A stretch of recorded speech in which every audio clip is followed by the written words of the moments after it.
And ABC reporter Tony Nichols spoke to the CEO of the US Studies Centre at Sydney University, Geoffrey Garrett, a short time ago.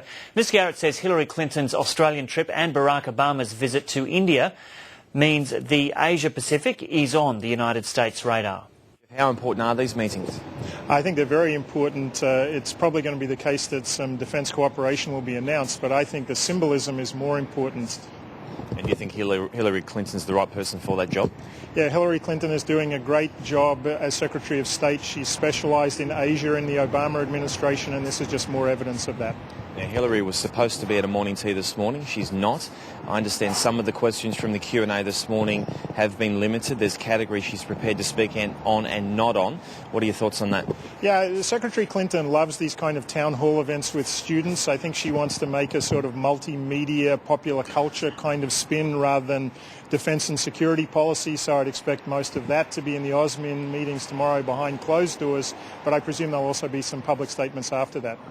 How much of a concern is the rising military might of China? It seems to be a huge focus. Yeah, it is a focus. I think the US strategy on China has been the same. Economic engagement's really important, but we also need to strengthen our relationships in the region. That's both at the institutional level and in bilateral alliances, and Australia's importance there can't be underestimated. Of course, we really rely on China for our minerals boom, our mining sector. Is that a conflict in our relationship with the States? No, I think Australia and the US actually have a pretty similar approach on China, which is you want to maximise the economic benefits of China's rise while trying to minimise the potential downside risk. And that's true for Australia, it's true for the US as well. How much of these meetings do you think are all show and not necessarily all action? There's a lot of talk, a huge agenda. Is it possible for our two nations to get across all of these issues? Well, these meetings will be about the defence and security issues. We've got a lot of trade talks going on at the moment regarding the Trans-Pacific Partnership. Obviously, there's got to be some symbolism.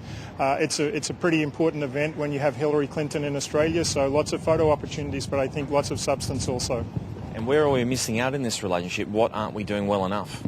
Well, I think the trade agenda obviously is the one that's been a bit undersold in the last couple of years. I'd expect free trade to be much more important to Australia and to the US in the coming 2 years.